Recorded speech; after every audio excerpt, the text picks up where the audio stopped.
El día de hoy tenemos el tema de lo mejor de la DDW, que es la Digestive Disease Week, que se presentó en mayo en Chicago.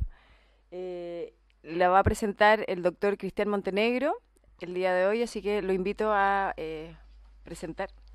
Buenos días. La misión es hablar un poco de lo que se presentó este año en el congreso más grande de gastroenterología que hay en el mundo. Esto ocurrió en Chicago este año.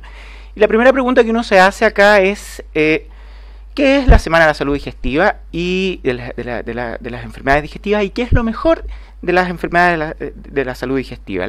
Este es un congreso que dura 4 días, en donde hay 14.000 personas asistentes, 5.400 presentaciones y 285 expositores, que está esponsoreado por estas instituciones, organizaciones americanas que están dedicadas a las enfermedades del tubo digestivo, en donde los temas se distribuyen en 15 ítems y cada presentación se distribuye de acuerdo a estos colores, en donde uno ve el programa y se marea con tantas charlas que hay en forma simultánea. Esto es el centro de convenciones, un lugar muy grande. Ese es el grupo con el que fuimos. Y la otra pregunta que es importante es qué es lo mejor en el fondo, qué es lo que vamos a revisar, qué es lo que es más interesante para todo el mundo. Y a mí me pareció que lo más interesante es lo más novedoso, lo que es distinto. Y en base a esto yo dividí un poco las presentaciones que pude asistir en el congreso en presentaciones dirigidas a sangrado digestivo. Aquí la primera presentación que me pareció interesante es un trabajo en donde se compara en pacientes con úlcera péptica que resangran el uso de clips estándar versus clip over scope o OTSC. Este es un trabajo donde la primera diapositiva que presentó el expositor aparece la úlcera, aparece el resangrado y las alternativas terapéuticas que se comparan, que son los clips estándar versus el OTSC. Son 65 pacientes que se randomizan a 2 grupos, uno a hemoclips 32 y otro a OTSC 33. En el grupo de OTSC se logra la hemostasia inicial en el 96.8%, lo que no da una diferencia estadísticamente significativa, pero sí una tendencia. Y el resangrado dentro de la primera semana es menor también en el grupo OTSC, pero tampoco con una diferencia estadísticamente significativa. Ahora, cuando el autor compara la hemostasia inicial y el resangrado, el éxito es mayor en el OTSC versus los clips estándar, y eso da una diferencia estadísticamente significativa. Entonces él propone que esta podría ser una alternativa terapéutica en los pacientes con resangrado por úlcera péptica. Trabajo interesante, no está disponible en todas partes, pero es algo a considerar y tener presente. Otro trabajo interesante es un estudio multicéntrico en donde se compara el hemospray en sangrado varicial. Este es un trabajo, bueno, el sangrado varicial es una complicación frecuente en pacientes cirróticos. La terapia estándar incluye drogas vasoactivas, endoscopía y antibióticos. Aquí el hemospray es un polvo mineral que al tomar contacto con el agua se solidifica y genera una capa que controla el sangrado. Este es un estudio, se había hecho un estudio piloto en donde se había probado el hemospray para ver si es que lograba contener el sangrado varicial, y aparentemente era eficiente. Por eso se decidió evaluar en forma randomizada en una población en forma prospectiva el uso de hemospray en pacientes con sangrado varicial. Así queda la mucosa cuando se aplica. Los pacientes fueron asignados en forma aleatoria a un grupo 1, que es el grupo hemospray, y un grupo 2, que es el grupo no hemospray, en donde los pacientes reciben terapéutica con hemospray dentro de las primeras 2 horas del sangrado digestivo, y después van a una endoscopía estándar a las 12 a 24 horas, lo que se define en la literatura como una endoscopía precoz. Y el grupo 2 es el tratamiento habitual, en donde van a la endoscopía estándar dentro de las 12 a 24 horas, que es lo que está validado como una endoscopía precoz. La endoscopía de urgencia o de emergencia se define como el paciente que resangra, que tiene inestabilidad hemodinámica o hematemesis, y ese paciente tiene que ir a una endoscopía dentro de la primera hora. Ese paciente no puede esperar 12 a 24 horas. Se evalúa la hemostasia clínica, en donde el paciente no presenta episodios de resangrado dentro de las 12 a 24 horas hasta la endoscopía, y la hemostasia endoscópica, que es cuando yo hago la endoscopía y no encuentro restos hemáticos. 86 pacientes se randomizan a cada grupo. Los pacientes son equivalentes en severidad del daño hepático. La hemostasia clínica se logra en el 98% de los pacientes con hemospray versus el 70% de los pacientes que van a terapia estándar. Es decir, esto es más o menos lo que sabemos por la literatura, el 30% de los pacientes presentan resangrado en espera de esa endoscopía a las 12 a 24 horas, versus un tratamiento, digamos, que es el hemospray, en donde uno hace una intervención terapéutica. Eso es bastante probable, digamos. Ahora, ¿qué es lo interesante? Que a pesar de con los pacientes que recibieron tratamiento con hemospray en el grupo 1, todos estos pacientes no tenían evidencias de haber sangrado en la endoscopía a las 12 a 24 horas. O sea, uno entra y no hay restos hemáticos. Versus los pacientes en el grupo 2 tenían todos restos hemáticos y bueno, ya vimos 30% requerían endoscopía de urgencia. Y lo otro interesante en este trabajo, que es un trabajo chiquitito pero que es bastante sugerente, es que la sobrevida a 30 días en el grupo de hemospray fue 93% versus 67% en el grupo de terapia estándar. O sea, pareciera tener un impacto incluso en la sobrevida. Entonces, las conclusiones de los autores es que el hemospray puede ser una alternativa en un paciente con hemorragia digestiva varicial como una alternativa de tratamiento precoz y que podría tener un impacto en sobrevida a 30 días. Me pareció interesante y novedoso. Otro trabajo que tiene que ver con hemorragia es un trabajo en hemorragia diverticular. Todos nos hemos enfrentado a la situación de un paciente que sangró por hemorragia digestiva baja, tiene divertículo, la angiotac que no muestra el sitio sangrado, se empieza a preparar y empieza a sangrar. Y a uno lo llaman y ya no tiene la excusa de que hay que prepararlo, sino que uno tiene que ir a hacer la endoscopía porque ya está listo. Entonces ahí uno puede encontrarse un divertículo sangrando. Entonces siempre es una buena pregunta, ¿qué hacer? Hay tres alternativas. Uno es coagulación térmica, otro es un clip, y la otra opción es una ligadura, ¿de acuerdo? Entonces este es un metaanálisis que pretende evaluar la efectividad de los distintos tratamientos en el manejo de una hemorragia diverticular. Aquí se incluyen los trabajos que son más representativos, se excluyen los que no tienen seguimiento, los que no tienen más de 4 casos y se analizan. Los pacientes que van a coagulación, a terapia térmica, tienen un sangrado precoz que es significativo, pero menos que los pacientes que van a clip solamente, ¿de acuerdo? Versus los pacientes que van a tratamiento con ligadura, que parecieran tener una tasa de resangrado menor en el diagrama, ¿de acuerdo? Aquí hay una foto que también mostró el autor en donde se ve el sitio de sangrado. Este era un video, yo le pude sacar la foto nomás en la presentación.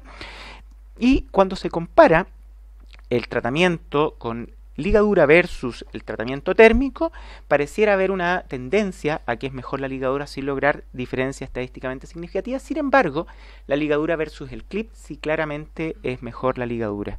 Ahora, lo que proponen los autores es que esto debiese considerarse como la terapia estándar. Sin embargo, desde el punto de vista práctico, cuando uno identifica un sitio sangrado y va con un colonoscopio, preparar la ligadura, sacar el colonoscopio, ligadores para colonoscopio no hay en todas partes, y uno tendría que entrar con un endoscopio, uno puede no identificar el sitio sangrado, no es tan práctico desde el punto de vista del día a día, pero por lo menos este metaanálisis lo que muestra es que pareciera ser más efectivo, al menos en el resangrado precoz. Otro tema que se discutió mucho, eso fue hemorragia digamos, en las presentaciones más interesantes. Ahora, otro tema que se discutió mucho y que estaba bien en boga es las prótesis de aposición de lúmenes, prótesis metálicas de aposición de lúmenes. Apareció una prótesis en la industria que es la Axios, que es una prótesis que de instalación muy simple, está como bien de moda, y hubieron varios trabajos, al menos 7, en donde se evaluaba la utilidad de esta prótesis en distintas situaciones, para colecciones peripancreáticas, drenaje biliar, en acceso en anatomía modificada a la vía biliar, en anastomosis gastroentéricas, drenaje de conductos pancreáticos. El primer trabajo es este, que me pareció interesante, que es el drenaje de la vesícula en pacientes con colecistitis aguda, con alto riesgo quirúrgico, por prótesis de aposición de lúmenes guiada por endosonografía y drenaje directo del duodeno a la vesícula, por un drenaje transpapilar con una sonda o por drenaje percutáneo, ¿de acuerdo? Entonces acá se comparan, es un estudio prospectivo, eso es lo interesante, donde se comparan en 5 centros pacientes que no podían ser operados por el riesgo quirúrgico y van a randomizarse a estos 3 grupos. Las variables que se monitorizan son el éxito técnico, que es lograr llegar a la vesícula, y el éxito clínico, que es la resolución de la colecistitis. Y después se evalúan otras variables como la tasa de complicaciones, los días de hospitalización, la necesidad de cirugía. Son 372 pacientes, un número bastante razonable, 62% hombres, la de promedio 64 años, y en el grupo de pacientes de drenaje endoscópico eran todos pacientes más añosos, con diferencia estadísticamente significativa. O sea, las poblaciones no eran tan homogéneas y los de drenaje endosonográfico a través de estas prótesis de aposición de lúmenes eran pacientes más viejos, probablemente más graves. El seguimiento fue de 5.2 meses en promedio y la mayoría de las causas eran biliares. Aquí hay una imagen que también mostró el autor, en donde se ve la vesícula con inflamación aguda. Ahí está la prótesis instalada por vía la visión endoscópica, y aquí se ve en la tomografía la prótesis cómo está drenando desde la vesícula hacia el intestino. Acá están los tres grupos. Estos son los pacientes que iban con aposición de lúmenes, el transpapilar y el percutáneo. Claramente el éxito técnico es mejor con la percutánea, es más fácil para el radiólogo acceder. El éxito clínico también es muy bueno, pero empezamos a ver que los efectos adversos son mayores en los pacientes con drenaje percutáneo.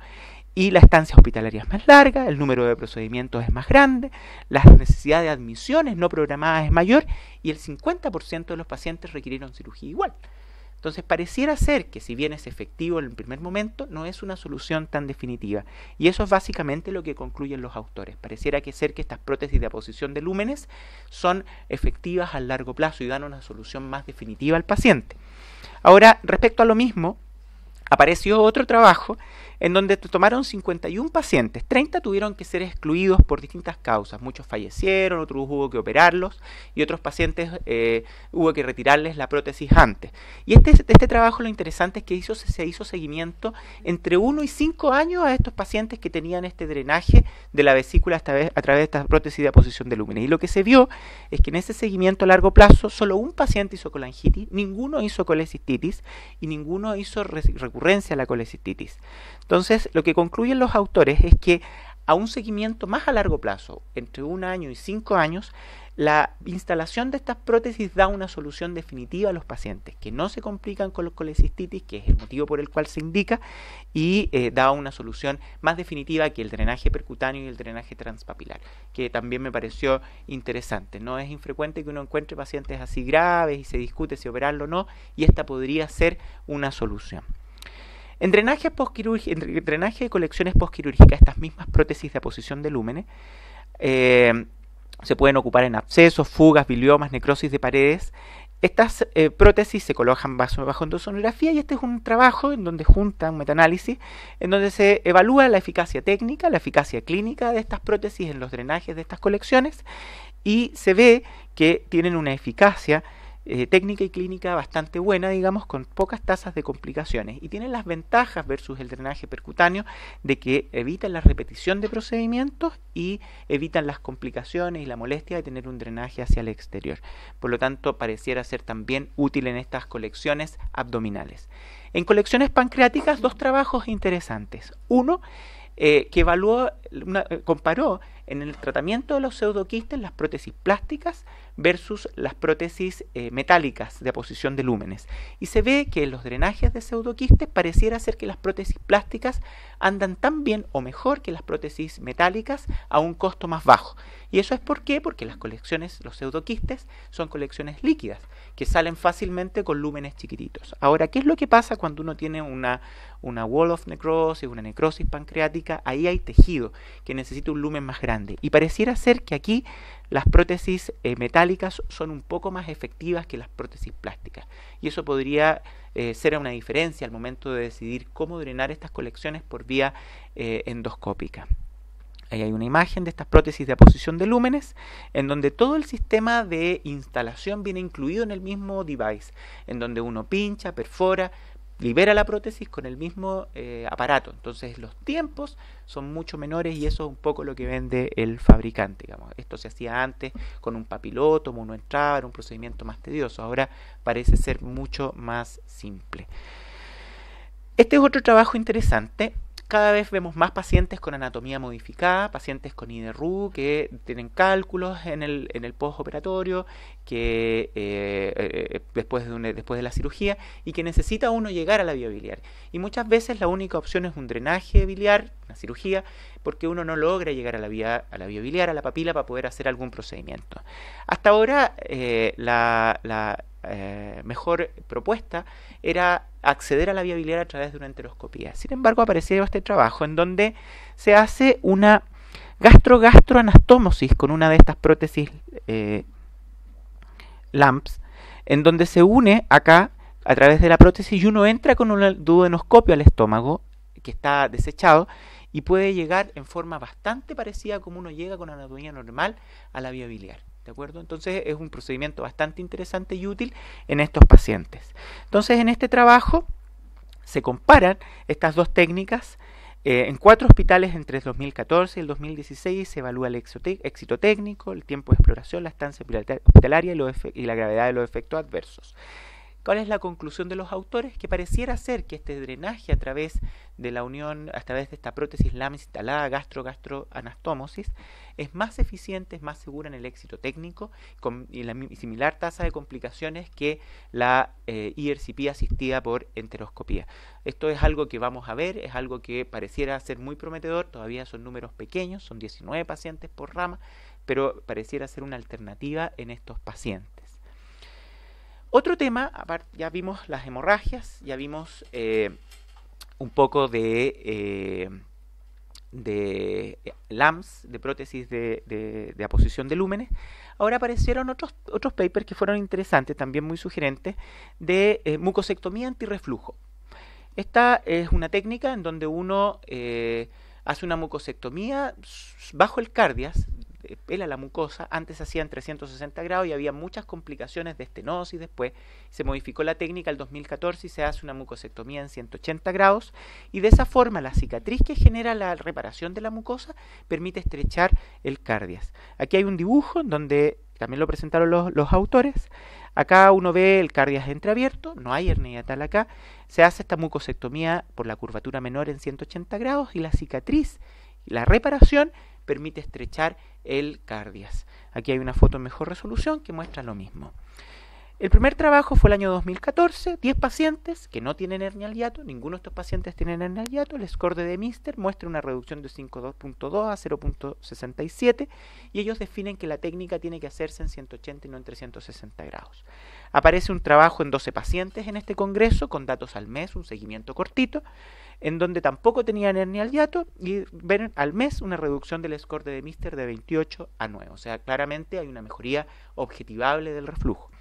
Y este trabajo, que yo les diría que es el más interesante de todos, son 67 pacientes, ya es un número bastante más considerable, con un seguimiento a un año, en donde se evalúa la mejoría sintomática, con un score sintomático de reflujo que baja de 26.8 a 8.3, y se evalúa también el tiempo de pH, de exposición a pH bajo 4, en el esófago distal a través de pHmetría e impedanciometría, en donde se reduce de 22.2 a 8, de 22.8 a 7 al año de seguimiento.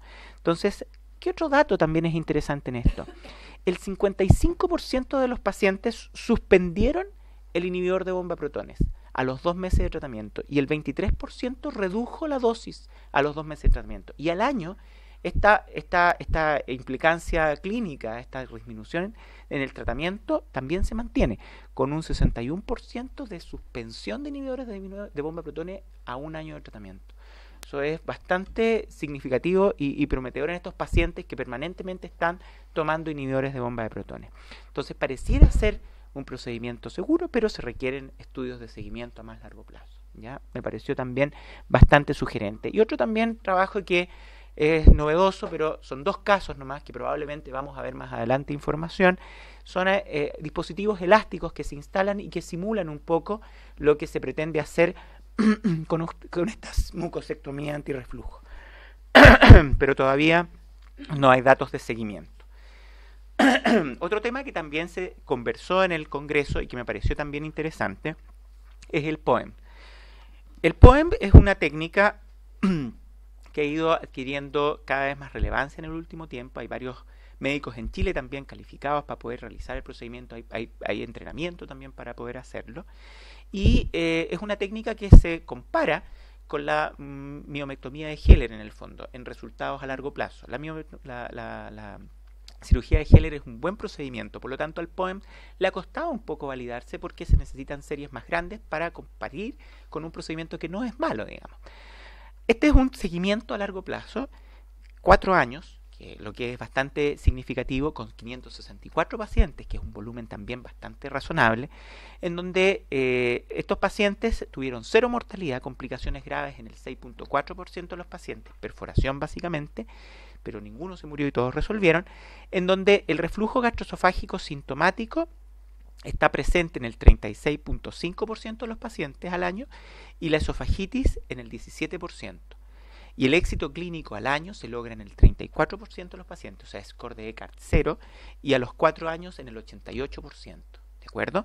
Entonces pareciera ser una técnica segura y pareciera ser una técnica efectiva a largo plazo, tanto o más que la miotomía de Heller, con los datos que se disponen de ello. ¿De acuerdo?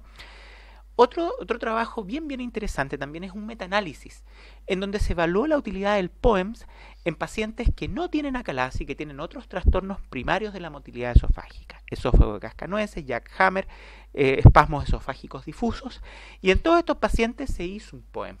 Estos pacientes eran refractarios al tratamiento médico y esta fue una opción de salvataje que se les ofreció.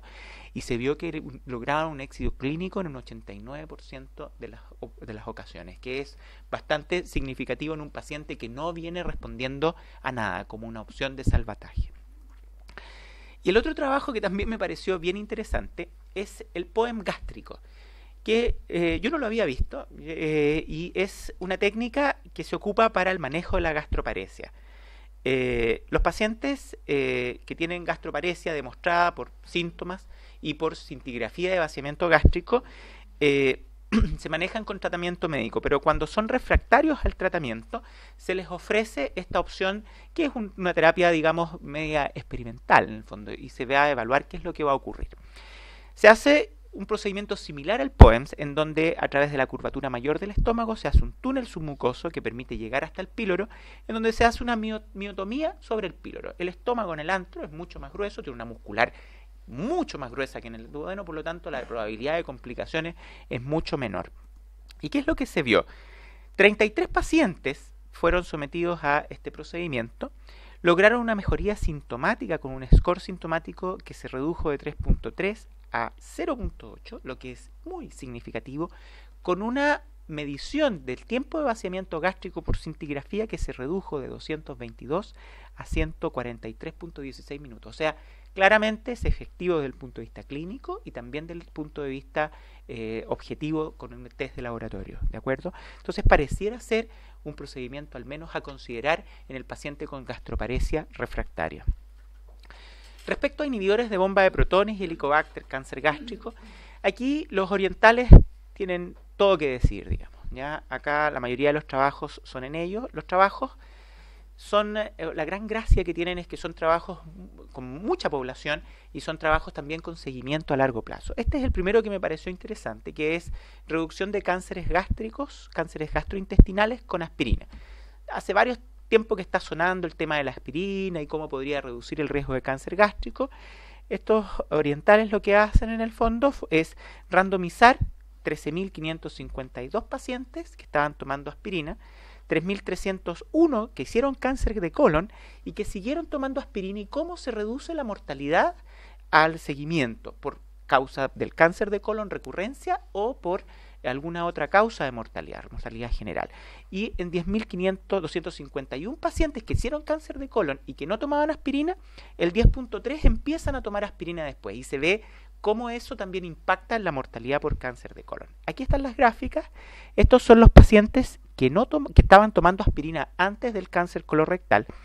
Siguen tomando aspirina y su mortalidad disminuye con un riesgo relativo de un 0.69 versus no tomar aspirina. Y estos son pacientes que no tomaban y empezaron a tomar y también se ve un impacto en el riesgo relativo de desarrollar cáncer colorectal en el seguimiento a largo plazo. Estamos hablando de un seguimiento a 5 años, ¿de acuerdo? Entonces es también bastante interesante por el volumen y por el tiempo de seguimiento en los pacientes. Entonces ellos concluyen que una dosis baja de aspirina podría disminuir el riesgo de morir por cualquier causa y particularmente el cáncer colorectal en pacientes operados por cáncer colorectal que siguen tomando aspirina. Hay dos trabajos aquí que son interesantes respecto a Helicobacter pylori, tratamiento poblacional y disminución de cáncer gástrico. Este es un trabajo de Hong Kong en donde se evalúa, bueno, este es el metaanálisis que todos conocemos, que es el que presenta el doctor Cortés en sus presentaciones, en donde es un metaanálisis donde son 24 estudios, donde hay 48.064 pacientes con 715 cánceres gástricos y se ve cómo el tratamiento de erradicación disminuye el riesgo de desarrollar cáncer.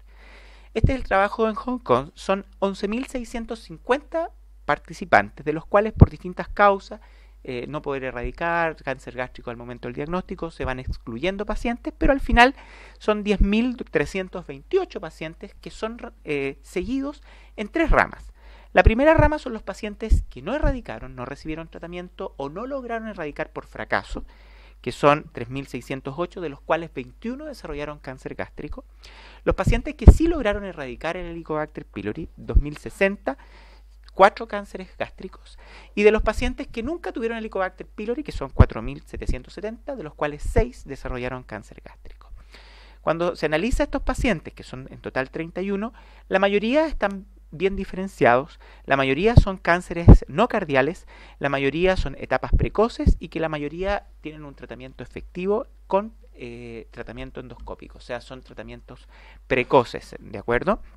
Entonces los autores concluyen de que en países o en lugares en donde hay mucha incidencia de Helicobacter pylori, mucha incidencia de cáncer gástrico, el tratamiento poblacional podría ser una alternativa para disminuir el riesgo de desarrollar cáncer gástrico. Sin embargo, se requieren estudios randomizados, prospectivos, en donde se comparen poblaciones que tienen riesgos similares.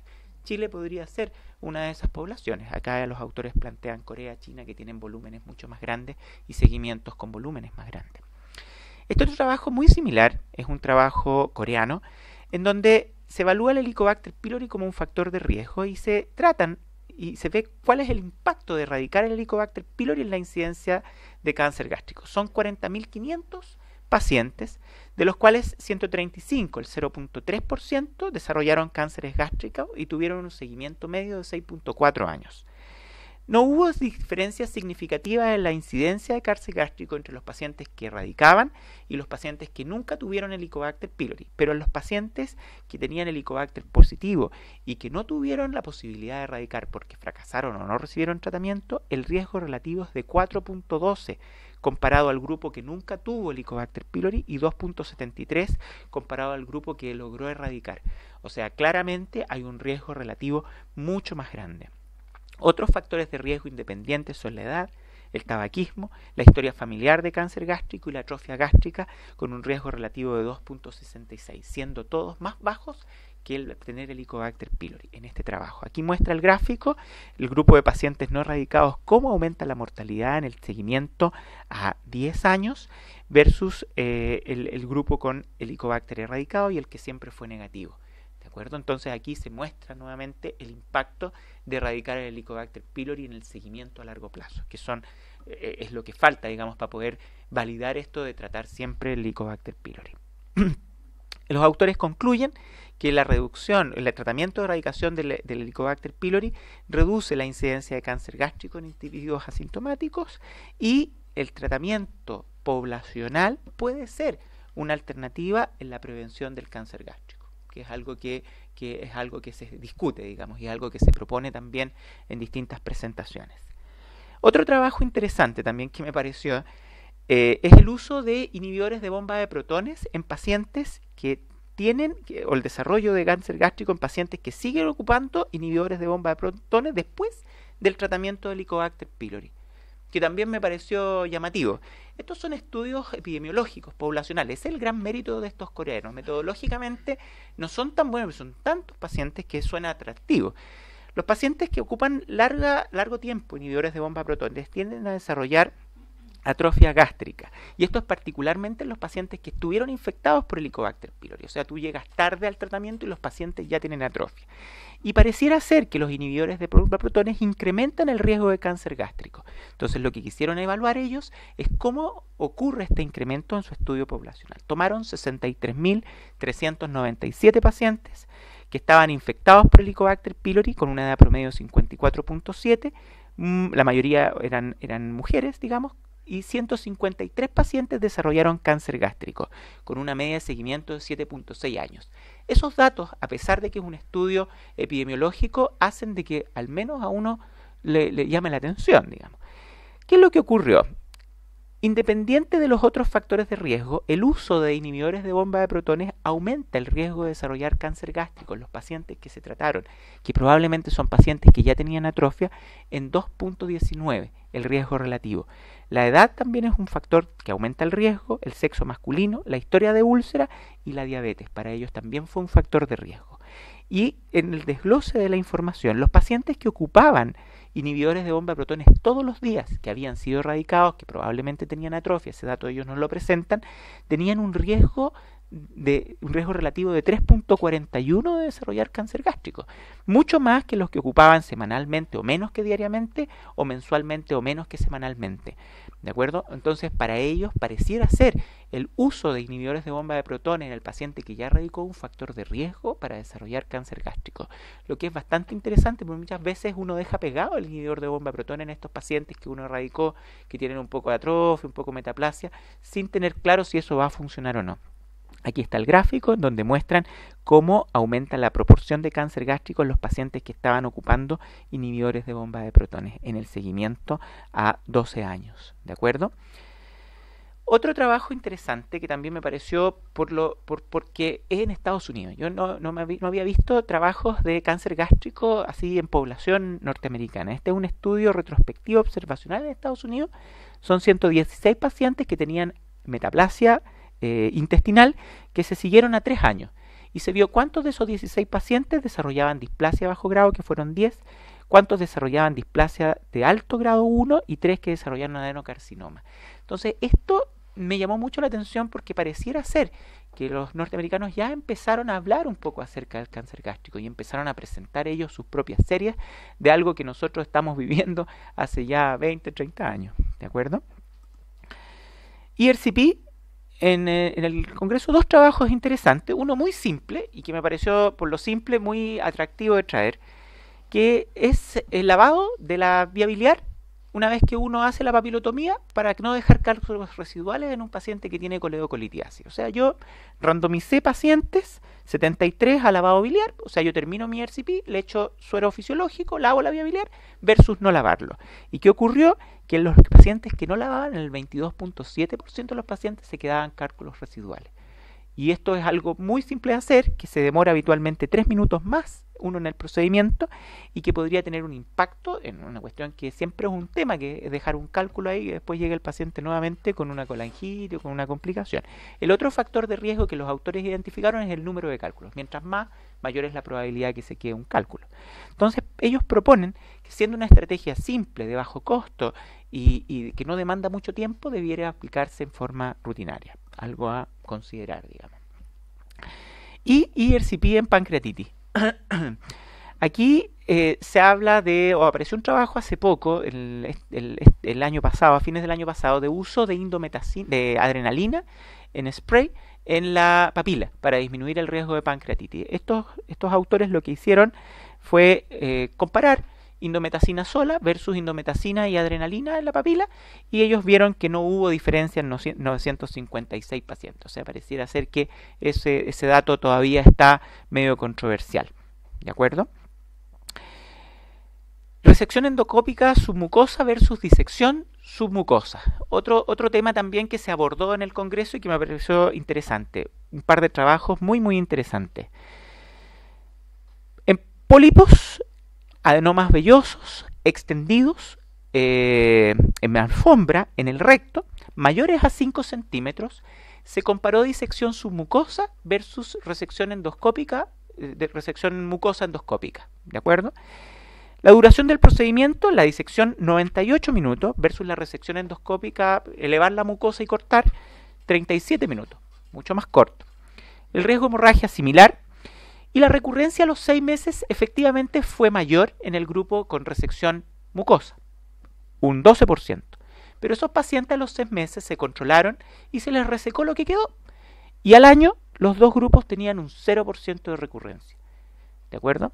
Entonces, el costo de la disección submucosa, $687 versus $39 la resección mucosa. O sea, pareciera ser una alternativa también considerar en estos pólipos grandes que uno encuentra, que uno dice, ¿qué hago? Pareciera ser que resecarlos por mucosectomía puede ser una buena opción. Levantarlos y cortarlos como cuando uno saca cualquier pólipo. A considerar también, digamos. Entonces, eso es más costoso y más tiempo. Otros dos trabajos interesantes en disección endoscópica submucosa: el uso de inhibidores de bomba protones para disminuir el riesgo de resangrado en el paciente que se hace una disección submucosa. El uso de omeprazol 40 miligramos al día por 7 días disminuye el riesgo. Y en pacientes que están en terapia antitrombótica, que se tienen que hacer una disección submucosa, pareciera ser que el uso de fibrin glue o ácidos grasos poliglicol también disminuiría el riesgo de resangrado. Dos cosas que también parecieron interesantes que se presentaron en el fondo. Dejarle IVP, que es algo que uno no sabe si dejarle o no dejarle, cuánto dejarle. Parece ser que sí hay que dejarle por 7 días al menos.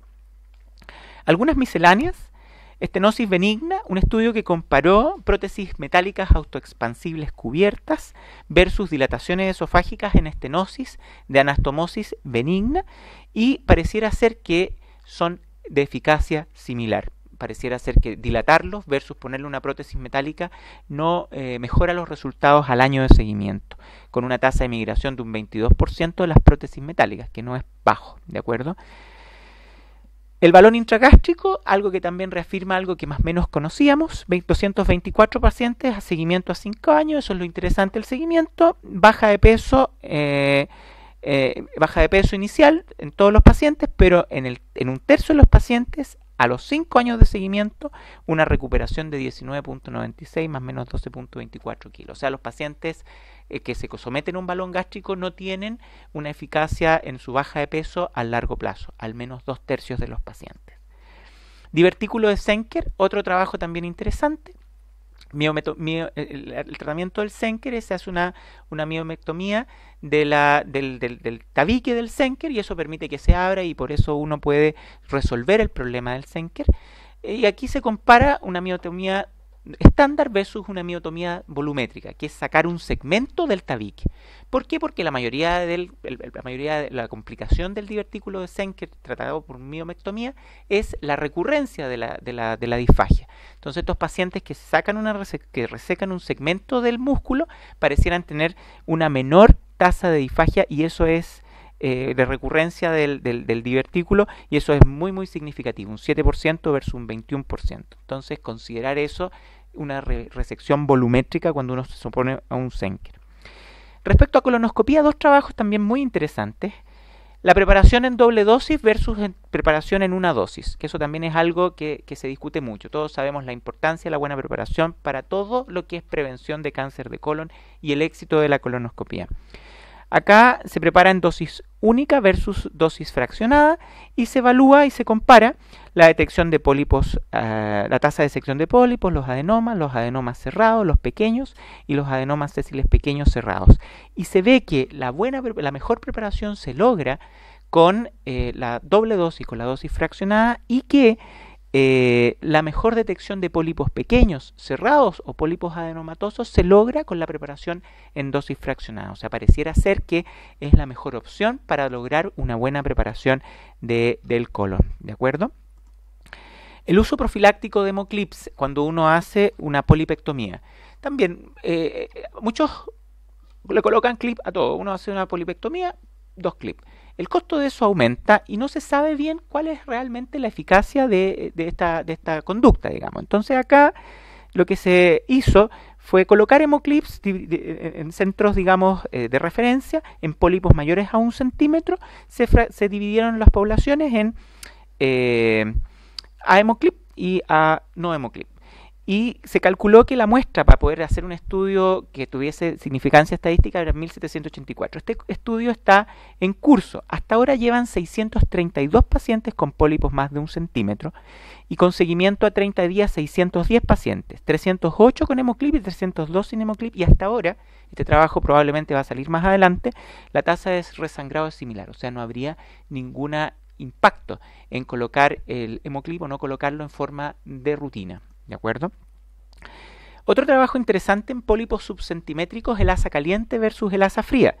Este es un trabajo también prospectivo, en donde se reclutan en 20 centros japoneses durante un año pacientes con pólipos entre 4 y 9 milímetros y se toman biopsias a ambos lados del defecto mucoso que queda. 912 pacientes, 796 pólipos son los que se evalúan y se randomizan a polipectomía con asa fría 394 y con asa caliente 402. Se logra la remoción completa en ambos y el tiempo de resección es un poco más corto en polipectomía con asa fría. O sea, pareciera ser que en pólipos subcentimétricos la mejor opción es la polipectomía con asa fría. Endosonografía, 2 trabajos de eficacia. Este es un trabajo bien interesante. Este es un trabajo que valida en el fondo la endosonografía para la detección de coledocolitiasis. Los norteamericanos tienen menos cálculos y las guías AGE no son muy buenas para el diagnóstico de la coledocolitiasis. Ellos hacen escáner. Si el escáner no muestra coledocolitiasis, ellos tienen un score para evaluar si es que el riesgo es alto o moderado de tener coledocolitiasis. De acuerdo a eso, toman una conducta si van a IRCP o no, y no incluyen la endosonografía dentro de su diagrama de flujo. Por eso este trabajo. Entonces, acá se tomaron a pacientes que el escáner no mostró coledocolitiasis y se les hizo endosonografía. 53% de los pacientes, 53 pacientes tuvieron coledocolitiasis y fueron a IRCP, y el 51, o sea el 98% tenían efectivamente coledocolitiasis, o sea la endosonografía le acertó. Y de los pacientes que no fueron, todos 901 eran negativos y 2 pacientes en el seguimiento a 4 años tuvieron colecistitis aguda, ¿de acuerdo? O sea, y formaron cálculos, pero la endosonografía no se equivocó en demostrar si es que habían o no habían. De estos pacientes, 49 tenían una alta probabilidad de coledocolitiasis y solo el 42.9 tenían coledocolitiasis por endosonografía, o sea, ese score que ellos ocupan, malo.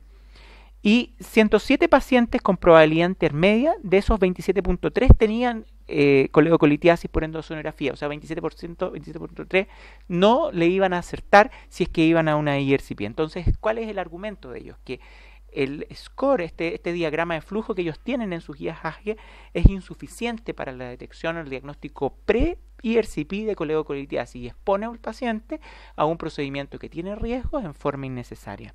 Y la endosonografía, por otra parte, es un examen muy útil para diagnosticar la coledocolitiasis. Y este otro trabajo que evalúa, es bien interesante, 9.958 pacientes con pancreatitis idiopática, aguda o crónica, en donde el escáner y la resonancia no logró hacer diagnóstico en 951 pacientes. Esos 951 pacientes fueron a endosonografía y en 25 de esos pacientes se logró diagnosticar un cáncer. O sea, el escáner no lo diagnosticó, la resonancia no lo diagnosticó y la endosonografía sí, 25 pacientes. O sea, pareciera ser una herramienta útil cuando uno no tiene clara la causa de una pancreatitis aguda o crónica para la detección de cáncer de páncreas. Otro trabajo bien interesante, ya han salido otros 2 ya en esta última semana publicados, es en tumores neuroendocrinos pancreáticos, el tratamiento con ablación con lipiodol y etanol en tumores neuroendocrinos menores a 2 centímetros con un seguimiento interesante a 2 años. 34 pacientes con tumores neuroendocrinos grado 1 y grado 2 por biopsia que se trataban con embolización, con lipiodol y etanol. Y estos pacientes a 2 años no tenían complicaciones mayores y no tenían recidiva del tumor. Pareciera ser una opción terapéutica, también una puerta que se abre a la endosonografía. Intestino medio, un trabajo bien interesante de un grupo portugués.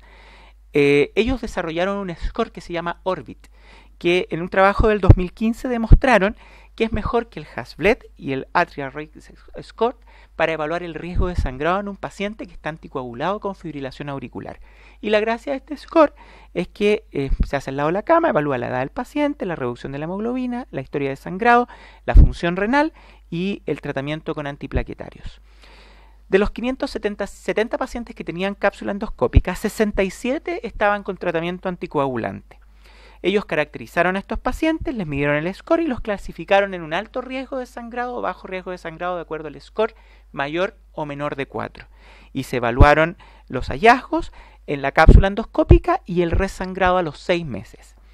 Entonces acá el género de la mayoría mujeres, el tipo de sangrado era oculto en la mayoría estaban anticoagulados por fibrilación auricular y la mayoría de los pacientes estaban con warfarina.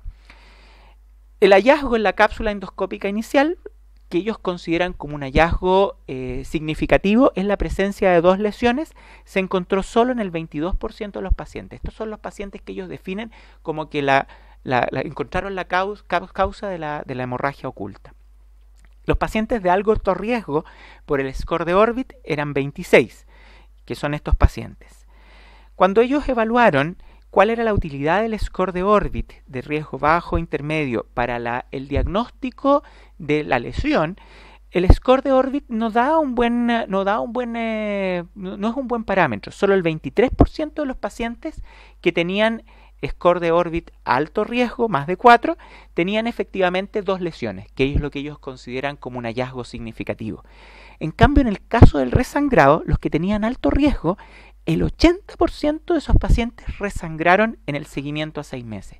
O sea, los autores concluyen que los pacientes que se hacen endoscopía y cápsula endoscópica para el estudio de sospecha de sangrado, el 10% están con tratamiento anticoagulante y el score de Orbit permite evaluar a los pacientes que tienen riesgo de resangrado. Y estos serían los pacientes que uno tiene que tener más seguimiento, que tendría que estar controlando más estrechamente, y los pacientes que tienen un score bajo, uno podría eventualmente distanciar un poco más los controles. Son la población de más cuidado. Este trabajo compara cápsula endoscópica, resonancia, enterografía por resonancia y ultrasonografía por contraste para evaluar enfermedad de Crohn. Esto es una revisión sistemática en donde se comparan estas 3 técnicas en el diagnóstico y en el seguimiento de la actividad de la enfermedad.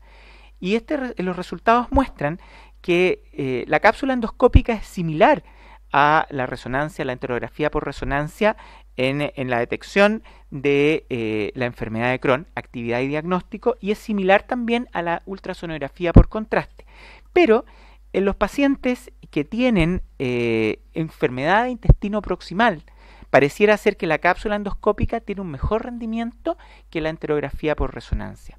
Entonces ellos concluyen de que estas 3 técnicas son equivalentes para evaluar la actividad, que es un problema que uno enfrenta en la enfermedad de Crohn, pero cuando hay compromiso proximal, la cápsula podría tener un rol mayor en el diagnóstico de la enfermedad y en el diagnóstico de actividad de la enfermedad. El último trabajo es un estudio también que me pareció muy interesante. Esta es una discusión que uno siempre tiene de cuándo no hacer una cápsula endoscópica en pacientes que tienen riesgo de estenosis. Uno pide un escáner, si el paciente tiene Crohn, si el paciente tiene alguna anastomosis, uno desestima eventualmente la cápsula por la posibilidad de que se atasque. La tasa de atascamiento de las cápsulas, de retención de cápsulas, varía entre 0 y 13%, y 13 más o menos es el dato que todos manejamos. Existe esta cápsula que se llama Patency Agile Patency, que es una cápsula testigo, que lo que hace en el fondo es reabsorbible, está con lactosa radiopaca, por lo tanto se puede ver en la radiografía o el escáner, y se desintegra a las 40 horas desde su ingesta. La gracia es que esta cápsula se está ocupando en Japón desde el año 2012, y este es un estudio prospectivo en donde se evaluó a pacientes que tenían a 1069 pacientes, 1096 pacientes que tenían riesgo de atascamiento de cápsula. Este es el desglose de los pacientes, la mayoría, el 56%, corresponden a enfermedad inflamatoria y hay otras causas. La Agile Patency, la cápsula testigo, se probó en el 89% de esos pacientes, que son 976, y se pudo rescatar intacta en 579, y se vio que logró pasar en 963 pacientes que fueron sometidos a cápsula endoscópica. Y con eso, ¿qué es lo que se redujo? La reducción de la cápsula a 0.45. O sea, pareciera ser que la Ágil Patency, esta cápsula testigo, es una alternativa para evaluar si el paciente tiene riesgo o no de atascamiento de cápsula. Los pacientes que se atascaron corresponden a Crohn, anastomosis, cáncer de intestino delgado y otras anastomosis de intestino delgado. Las conclusiones son que la cápsula Patency parece ser un procedimiento seguro y que permite identificar a la población que puede hacerse, que tiene riesgo de atascamiento, pero que uno puede igual someterlo a una cápsula endoscópica. Y el último diapositiva es Hachette presente en el DDW. Este es el póster que presentó el grupo en el DDW, que es la experiencia de Nueva Imperial del año 2016. Este trabajo intenta evaluar cuál es la eficacia de la endoscopía con magnificación para la detección de atrofia y metaplasia comparado con la biopsia, y también cuál es la eficacia en la detección de la infección por Helicobacter pylori contrastado con el test de ureasa. Acá lo que se vio en el fondo es que la endoscopía con magnificación debería hacerse en los pacientes, pero no es suficiente para poder evaluar a todos los pacientes con atrofia. Por lo tanto, la biopsia sigue siendo la mejor herramienta. Permite una alta sensibilidad, pero la especificidad no es tan alta. Y en pacientes que tienen score de Olga altos, atrofias bien severas, la magnificación sí permite diagnosticarlo, pero cuando el Olga es más bajo, no permite claramente la magnificación hacer el diagnóstico. Por lo tanto, se requiere más entrenamiento de la población para poder mejorar, más entrenamiento de los médicos para poder mejorar el approach con estas técnicas de endoscopía con magnificación. Muchas gracias. Oye, nada. Preguntas. Gracias, Cristian, por tu excelente presentación. La verdad que fue un resumen. Me imagino que la DDW es tremendamente interesante e intensa, así que yo creo que hiciste un súper buen resumen de todo. Yo te quería preguntar en general, ¿hacia dónde ves tú los trabajos que van encaminados? ¿A qué le están dando más énfasis en los trabajos? ¿Cuál es el que más te llamó la atención? No sé, ¿cómo lo ves tú? Sí, mira, la DDW es una instancia en donde hay mucha participación de la industria, digamos. Hay 285 stands de la industria, por lo tanto hay muchos trabajos que están un poco financiados por la industria, bueno, gran parte de los trabajos, y lo que uno ve es que hay mucha reverberancia de trabajos relacionados a nuevos aparatos como la Axios, y uno ve también que eso ocupa un lugar importante en el programa, digamos, del curso, digamos. Ahora, dos cosas que me llamaron mucho la atención. Uno fue la importancia que los norteamericanos le están dando al cáncer gástrico, ¿ya? Hubo 3 plenarias que hablaban presentadores, speakers norteamericanos, en donde ellos presentaban cuál es la forma de detectar precozmente el cáncer gástrico y cómo prevenirlo. Ellos tienen aproximadamente 28.000 muertes al año por cáncer gástrico, básicamente por población de alto riesgo que ha ido migrando a Estados Unidos, asiáticos, latinos, que tienen una mayor incidencia. Por lo tanto, para ellos se transformó esto en un problema de salud pública y empezó a transformarse en una preocupación. Entonces ellos propusieron algo en sus presentaciones muy similar a lo que propone la Hachette, que es endoscopía con magnificación, cromoendoscopía, buscar atrofia con biopsias por Sidney y seguimiento cada 1 a 3 años, dependiendo del grado de atrofia, de acuerdo a la clasificación de Olga, para los pacientes con cáncer gástrico. Y eso me llamó mucho la atención porque es algo que prácticamente era una copia de lo que se propone en la Hachette. Recordemos que esta propuesta de la Hachette es una propuesta, digamos, esto no está validado en ninguna parte, es un poco fundamentado en la evidencia que hay disponible y es algo que estamos tratando de probar a través de este operativo, y es un poco el esfuerzo que todo el grupo y está haciendo, digamos. Eso me llamó harto la atención. Y lo otro, varios trabajos que hablaban de nutrición, estrategias para disminuir hígado graso. No es mi tema, digamos, la parte endoscópica, pero uno se va y se filtra, digamos, para mirar algunas cosas que son distintas a lo que uno hace regularmente. esteatohepatitis, disminución de síndrome metabólico, la importancia de los distintos tipos de dieta y de la baja de peso en el control de estas enfermedades también como un ícono, como un pilar fundamental en el manejo, digamos.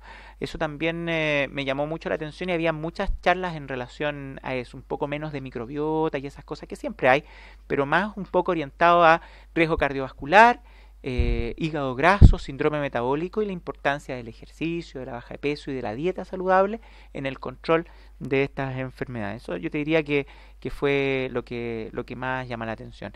Es agobiante porque son muchas presentaciones, uno no sabe a dónde ir, uno de repente se equivoca, uno va a algunas que no eran tan útiles y uno dice, pucha, me perdí otra. Las distancias para llegar de una a otra no son cortas, entonces a veces las presentaciones son cortas y uno no llega, es como bien complicado, digamos, es intenso, digamos. Hay disponible para las personas que van después las presentaciones online, que está también el DW On Demand, donde uno puede revisar también las presentaciones y no están todas, pero hay varias que son bien interesantes, que eso también después en algún minuto uno les puede pasar las claves para que revisen y ir mirando, digamos, que hay presentaciones bien interesantes, hay muchas más, digamos, acá yo traté de ver lo que me pareció más novedoso como para traer al grupo, digamos. ¿Alguna pregunta que tengan? ¿No? Ya, pues, un aplauso, muchas gracias por la presentación.